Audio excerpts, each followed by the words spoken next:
શ્રી ગણેશાય નમઃ. નમસ્કાર. આપ સૌનું ફરી એકવાર ભક્તિની વાતો ચેનલમાં સ્વાગત છે. આજે આ વિડીયોમાં આપણે સાંભળવાના છીએ પૌષ માસની એકાદશી એટલે ષટતિલા એકાદશી. આ એકાદશીની વ્રતકથા, મહિમા, પૂજન વિધિ તથા આજના ખાસ ઉપાય વિશે જાણીશું.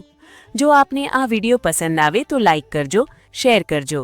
આપ આ ચેનલ પહેલી વખત જોઈ રહ્યા છો તો સબસ્ક્રાઇબ કરી લેજો, જેથી આવનાર નવા વિડીયોની માહિતી આપ સુધી તુરંત પહોંચી શકે. ધન્યવાદ. મંગલમ ભગવાન વિષ્ણુ, મંગલમ ગરુડધ્વજઃ, મંગલમ પુંડરીકાક્ષ, મંગલાય તનોહરી. લક્ષ્મીપતિ નારાયણની જય. મિત્રો, એકાદશી એટલે 11, જે મહિનામાં 2 વખત આવે છે, શુદ્ધ પક્ષ અને વદ પક્ષમાં. બંને એકાદશીનું મહત્વ ઘણું છે. વર્ષની કુલ 24 એકાદશી થાય છે. જ્યારે 3 વર્ષે પુરુષોત્તમ માસ આવે ત્યારે 2 એકાદશી વધીને કુલ 26 એકાદશી થાય છે. આ 26 એકાદશીનું મહાત્મય ઘણું છે અને આ 26 વિષય એકાદશીના ઇષ્ટદેવતા ભગવાન શ્રી લક્ષ્મીપતિ નારાયણ છે. એમાંય ખાસ કરીને આ પોષ માસના વધની એકાદશી તે ષટતિલા એકાદશી કહેવાય છે, જેમાં 6 પ્રકારે તલના મહત્વને દર્શાવવામાં આવ્યું છે. ત્યારે આપણે તલનું સેવન કરીએ છીએ, જેનાથી આરોગ્ય પ્રાપ્ત થાય છે. તલનું દાન કરાય છે. તલથી હોમ હવન થાય છે. તલથી ભગવાનની પૂજા થાય છે. તલનો ભોગ સમર્પિત થાય છે અને તલવાળા જળથી સૂર્યનારાયણ દેવને અર્ધ્ય પણ અપાય છે. તલનું મહત્વ એટલા માટે પણ છે કે તલ ઘણા પવિત્ર છે. આપણે કોઈ પણ પિતૃકાર્ય કરીએ ત્યારે પણ તલનો ઉપયોગ થાય છે. કાળા તલ અને સફેદ તલ બંને જ પવિત્ર છે અને આરોગ્યપ્રદ છે. તલ તે ભગવાનનો જ એક અંશ મનાય છે. તલનો ઉપયોગ કરીને આ એકાદશીનું વ્રત કરાય છે. એકાદશીમાં તલ અવશ્ય ખાવા જોઈએ. તલ તે ફરાળમાં પણ ચાલશે અને એટલા માટે જ આ એકાદશીને ષટતિલા એકાદશી કહેવાય છે. આ એકાદશીના દિવસે ખાસ ભગવાન શ્રી નારાયણ વિષ્ણુની પૂજા થાય છે, જેમાં આપણે ઈશ્વરનું સ્મરણ કરીએ છીએ, સાક્ષાત પરમાત્માનું સ્મરણ કરીએ છીએ અને સૂર્યનારાયણ દેવ તે ભગવાન શ્રી નારાયણના જ અંશરૂપ છે. માટે સૂર્ય પૂજા આજે અવશ્ય કરવી જોઈએ. પવિત્ર તીર્થોમાં જઈને સ્નાન, દાન, જપનું પણ ઘણું મહત્વ છે. આજના દિવસે ભગવાન નારાયણનું આ એકાદશીનું વ્રત કરવા માત્રથી સર્વે પાપ નષ્ટ થાય છે. અશ્વમેઘ યજ્ઞનું પુણ્ય પ્રાપ્ત થાય છે અને તલનો ઉપયોગ આ માસમાં ખાસ થાય છે. મકર સંક્રાંતિ પણ આવે છે, ત્યારે પણ તલનો ઉપયોગ વિશેષ કરવામાં આવે છે. આ એકાદશી ખાસ એટલા માટે પણ છે કે એકાદશીના દિવસે જ મકર સંક્રાંતિ પણ છે. આવો આપણે જાણી લઈએ આ ષટતિલા એકાદશીની તિથિ ક્યારે પડે છે અને પારણા ક્યારે કરવાના છે. આપણા હિન્દુ પંચાંગ અનુસાર ષટતિલા એકાદશી તિથિ પ્રારંભ થાય છે તારીખ 13 જાન્યુઆરી 2026 બપોરના 3:17 આસપાસ, જે આ તિથિ પૂર્ણ થાય છે 14 જાન્યુઆરી 2026 સાંજે લગભગ 5:52 આસપાસ. ઉદયા તિથિ અનુસાર હંમેશા એકાદશીનું વ્રત થાય છે, એટલા માટે આ એકાદશીનું વ્રત તારીખ 14 જાન્યુઆરી 2026ના દિવસે રાખવાનું રહેશે. આ દિવસે મકર સંક્રાંતિ પણ છે. સૂર્યનારાયણ દેવ મકર રાશિમાં પ્રવેશ કરવા જઈ રહ્યા છે. શુભ કાર્ય આરંભ થશે. આ એકાદશીના પારણા વિશે પણ જાણી લઈએ. એકાદશીના પારણા તારીખ 15 જાન્યુઆરી 2026 સવારે લગભગ 7:15 લઈને 9:30 સુધીમાં કરવાના રહેશે. પારણા અર્થાત વ્રતનું સમાપન. જે રીતે આપણે વ્રતનું સંકલ્પ કરીએ છીએ કે આજે આપણે એકાદશીનું વ્રત કરીએ છીએ, તે સંકલ્પને છોડવાનું નામ પારણા કહેવાય છે. ત્યારે દાન પુણ્ય કરાય છે. બ્રાહ્મણોને દાન દક્ષિણા અપાય છે. પશુ પક્ષીની સેવા કરાય છે. આજે ભગવાન વિષ્ણુની ખાસ પૂજા થાય છે. જો વિષ્ણુ ભગવાનની મૂર્તિ કે ફોટો ન હોય તો આપણે મનમાં હૃદયમાં પણ પ્રભુનું સ્મરણ કરી શકીએ છીએ અને ધૂપ, દીપ, નૈવેદ્ય આદિથી ભગવાનનું પૂજન કરવું જોઈએ. આજના દિવસે વ્રત ઉપવાસ પણ રાખવાનું વિધાન છે. જો શરીર સ્વાસ્થ્ય સારું હોય તો ઉપવાસ કરી શકાય છે, જેમાં ચા, દૂધ, કોફી પણ લઈ શકાય છે. ફ્રૂટ આદિ લઈ શકાય છે. આજના દિવસે જે ભક્તો વ્રત નથી કરતા તેઓ સાત્વિક ભોજન ગ્રહણ કરે. રાંધેલો ભાત, લસણ, ડુંગળી કે કોઈ વ્યસન હોય તેનો ત્યાગ કરે. આજે દિવસ દરમિયાન ઊંઘવું નહીં અને રાત્રે 12 વાગ્યા સુધી જાગરણ કરવું. આજના દિવસે પીપળાના વૃક્ષનું પૂજન કરવું, ભગવાન નારાયણનું સ્મરણ કરવું, દાન પુણ્ય કરવું. જરૂરિયાતમંદને કે બ્રાહ્મણોને દાન દક્ષિણા આપી શકાય છે. તુલસી માતાજીની પૂજા કરવી, દીપદાન કરવું. મંદિરોમાં જઈને અથવા શુભ તીર્થોમાં જઈને પણ દીપદાન કરી શકાય છે. આ જે સર્વે શુભ કાર્ય છે તે આપણી આત્માની શુદ્ધિ અર્થે થાય છે. આપણા ઋષિમુનિઓએ પાપ પુણ્ય, સ્વર્ગ નર્ક આદિનો વિચાર ધ્યાનમાં લઈને મનુષ્યને સારા માર્ગે ચાલવા માટે, સારા કર્મ કરવા માટે વ્રત, જપ, તપ, ઉપવાસનું જે સૂચન આપેલું છે તેમાં એકાદશીનું મહત્વ ઘણું છે. માટે આજે જે કંઈ આપણે શુભ કાર્ય કરીશું, પ્રભુ સ્મરણ કરીશું, ભક્તિ કરીશું, દાન પુણ્ય કરીશું, તેનું 1000 ગણું પુણ્ય પ્રાપ્ત થશે. આજના દિવસે એકાદશીનું મહાત્મ્ય દર્શાવતી કથા પણ સાંભળવી જોઈએ, જે ભગવાન શ્રી કૃષ્ણએ નારદજીને સંભળાવી છે. તે આપણે એકાદશીની કથા પણ સાંભળીએ. બોલો ભગવાન લક્ષ્મીપતિ નારાયણની જય. એક વખત દાલભ્ય ઋષિએ બ્રાહ્મણોને ઉદ્દેશીને કહ્યું, હે સંતો, આ લોકમાં જન્મ પામેલા જે પ્રાણીઓ બ્રહ્મહત્યા વગેરે બીજા અનેક પ્રકારના પાપ કરે છે, પરદ્રવ્યનું હરણ કરે છે, બીજાના દુઃખથી પ્રસન્ન થાય છે, તે લોકો નરકમાં કેમ પડતા નથી? તે મને યથાર્થ કહો. જે થોડું દાન કરવાથી શ્રમ વિના પાપ શાંત થાય એવું દાન કયું છે તે આપ મને કહો. ત્યારે પુલસ્ત્ય ઋષિ દાલભ્ય ઋષિને કહે છે કે હે મહાભાગ, તમે ઘણો ઉત્તમ પ્રશ્ન કર્યો છે. આનો ઉત્તર અત્યંત દુર્લભ છે અને અત્યંત ગુપ્ત પણ. બ્રહ્માજીએ, ભગવાન વિષ્ણુએ કે ઇન્દ્રદેવે પણ આ વાત કોઈ પાસે કહી નથી અને હું તમારા પૂછવાથી કહું છું. પોષ માસમાં જે દિવસે પુષ્ય નક્ષત્ર હોય તે દિવસે સ્નાન કરીને, પવિત્ર થઈને, ઇન્દ્રિયોને વશ કરીને, કામ, ક્રોધ, અભિમાન, ઈર્ષા, લોભ અને ચાળિયાપણું આ બધાનો ત્યાગ કરીને, નારાયણ ભગવાનનું સ્મરણ કરીને, જળથી પગ ધોઈને છાણ ભેગું કરવું, તેમાં તલ નાખીને, કપાસ નાખીને તેના પિંડ તૈયાર કરવા. પછી જ્યારે પોષ માસના કૃષ્ણ પક્ષમાં પૂર્વાષાઢા કે મૂળ નક્ષત્ર હોય, આ જે પિંડ બનાવ્યા છે છાણના, તેનું હોમ કરીને 108 આહુતિ ભગવાન નારાયણના નામની આપી એકાદશીના દિવસે નિયમ લેવો. હવે જેથી પુણ્ય થાય તેવું વિધાન પણ કહું છું, તે સાંભળો. સ્નાન કરીને પવિત્ર થઈને નિયમથી એકાદશીના દિવસે નારાયણના નામ વડે તેમની પૂજા ઉપાસના કરીને ઉપવાસ અને જાગરણ કરાય છે. ઉપવાસ અર્થાત પ્રભુની નજીક રહેવું. બીજા દિવસે ફરીથી, એટલે કે જ્યારે દ્વાદશી આવે છે ત્યારે ફરીથી ચંદન, અગરું, કપૂર અને તલ આદિથી ભગવાન શ્રીહરિનું પૂજન કરવું. ખીચડીનું નૈવેદ્ય ધરવું, શ્રી કૃષ્ણ ભગવાનની સ્તુતિ કરતા રહેવું, પારણા કરવા. પારણામાં ભગવાન શ્રી નારાયણની પૂજા કરીને ગૌ સેવા થાય છે. બ્રાહ્મણોને દાન દક્ષિણા અપાય છે. જે વ્રતનો સંકલ્પ લીધો છે તેની પૂર્ણાહુતિ થાય છે. પછી કોળાનું કે નારિયેળનું અથવા બીજોરાનું કંઈ પણ ન મળે ફળ તો સોપારીને વિધિ સહિત અર્ધ્ય આપવો અને આ મંત્ર બોલવો, હે કૃષ્ણ, હે કૃષ્ણ, આપ કૃપાળુ છો, માટે નિરાધારના આધાર થાવ. હે પરમેશ્વર, સંસાર સમુદ્રમાં ડૂબેલાની ઉપર આપ પ્રસન્ન થાવ.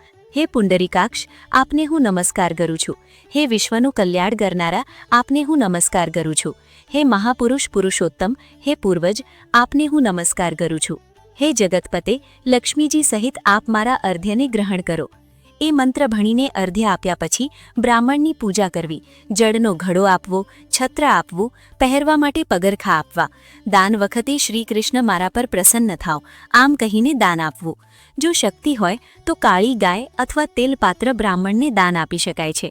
જે મનુષ્ય આજે કાળા તલનું દાન કરે છે તે વાવ્યાથી જે ઉત્પન્ન થાય છે તેટલા 1000 વર્ષો સુધી સ્વર્ગમાં પૂજાય છે. તલથી સ્નાન કરવું, શરીરે તલ ચોપવા, તલનો હોમ કરવો, તલથી યુક્ત જળ પીવું, તલ ખાવા અને તલનું દાન કરવું. આ રીતે 6 પ્રકારે તલનો આજે ઉપયોગ કરવો જોઈએ, જે સર્વ પાપ નાશ કરનાર છે. માટે આ એકાદશીને ષટતિલા એકાદશી કહે છે.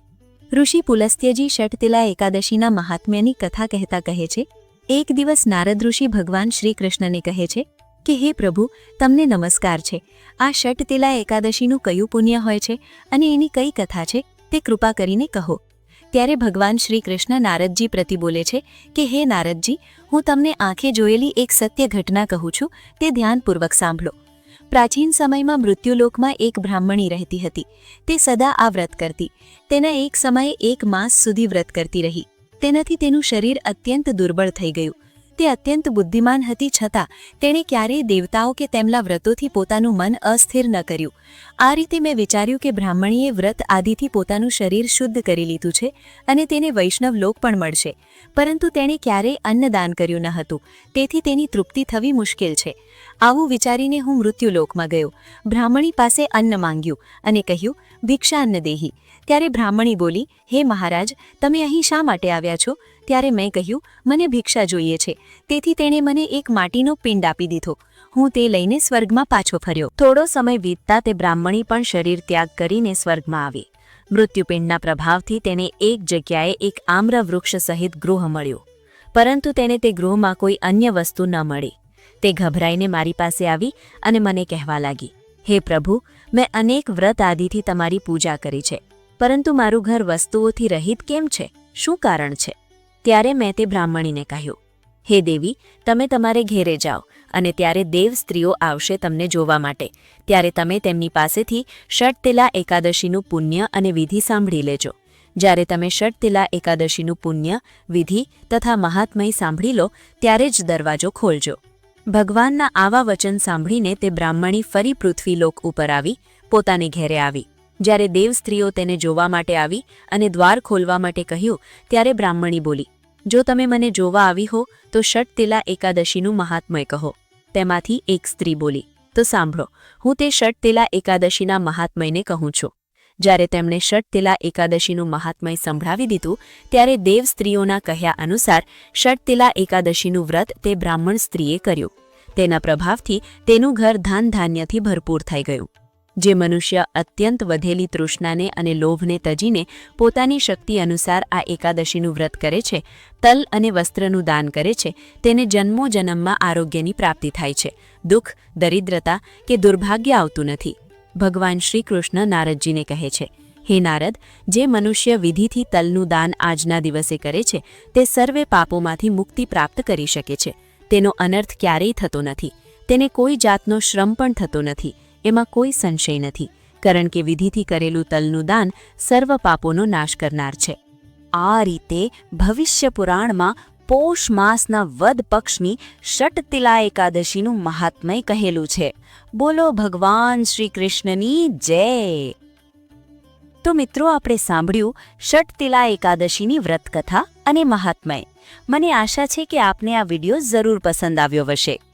મિત્રો, આપણા શાસ્ત્રોમાં ભગવાન વિષ્ણુને સૂર્યનારાયણ દેવના સાક્ષાત રૂપમાં બતાવવામાં આવ્યા છે. સૂર્ય પૂજન કરવાથી ભગવાન નારાયણની કૃપા આપોઆપ જ પ્રાપ્ત થઈ જાય છે, તે આપણે સૌ જાણીએ છીએ. આજે મકર સંક્રાંતિ છે અને ષટતિલા એકાદશીનો શુભ સંયોગ જે 22 વર્ષે થવા જઈ રહ્યો છે.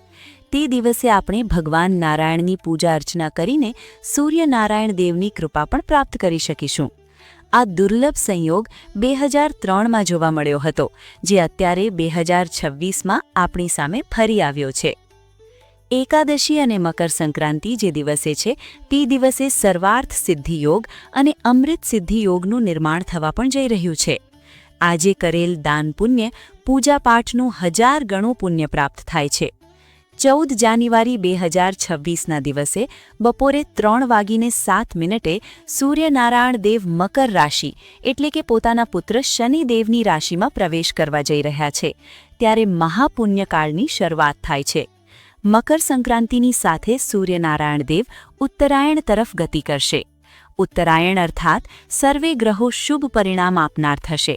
શુભ કાર્યો આરંભ થશે જે અત્યાર સુધી બંધ હતા અથવા તો નિષેધ કરવામાં આવ્યા હતા. સૂર્ય ઉત્તરાયણ થાય ત્યારે દેવતાઓનો દિવસ આરંભ થાય છે. સકારાત્મક ઊર્જાના પ્રતીક રૂપે આ ઉત્તરાયણ પર્વ મનાવાય છે.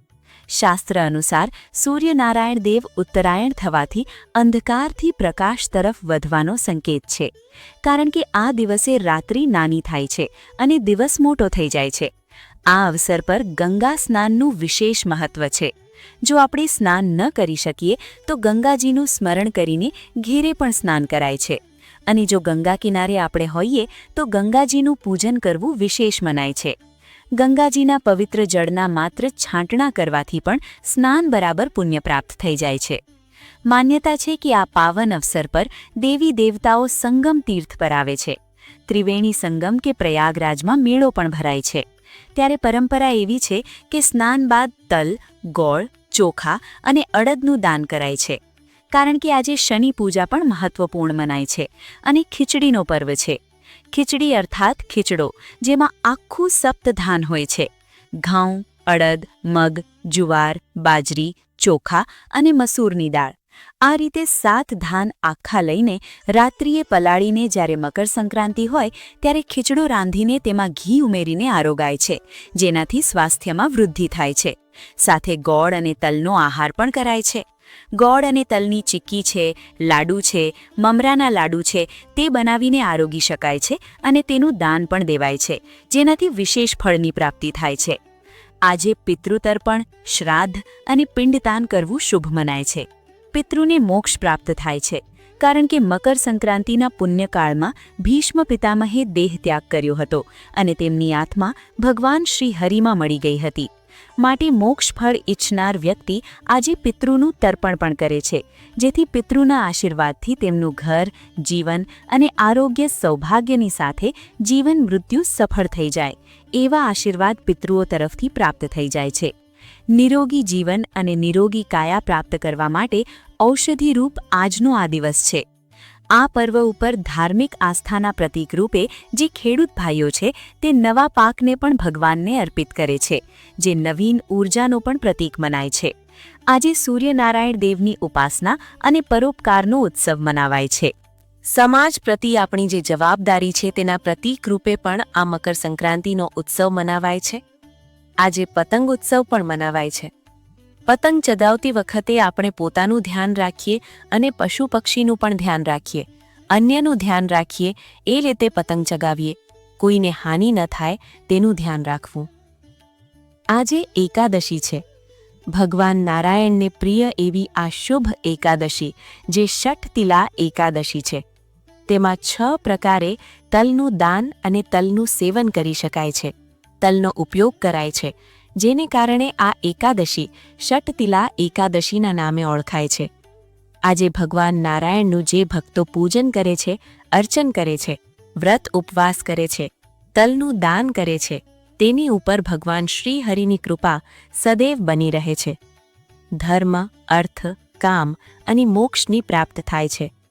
તેવો આ શુભ દિવસ અને અવસર જે 22 વર્ષે આવ્યો છે, ત્યારે આપણે ભગવાન મહાદેવને કેમ ભૂલીએ, જે શનિદેવના ગુરુ છે. દેવોના દેવ મહાદેવની આજે પૂજા અર્ચના કરવી શુભ મનાય છે. દીપદાન કરવું શુભ મનાય છે. અને ભગવાન શ્રી નારાયણ કે ભગવાન શ્રી કૃષ્ણ શનિદેવના ઇષ્ટ દેવતા છે. એટલા માટે પણ આ શુભ સંયોગ ઘણા શુભ અવસર સાથે આવી રહ્યો છે, જેમાં પુણ્યનું ભાથું બાંધી લેવું જોઈએ.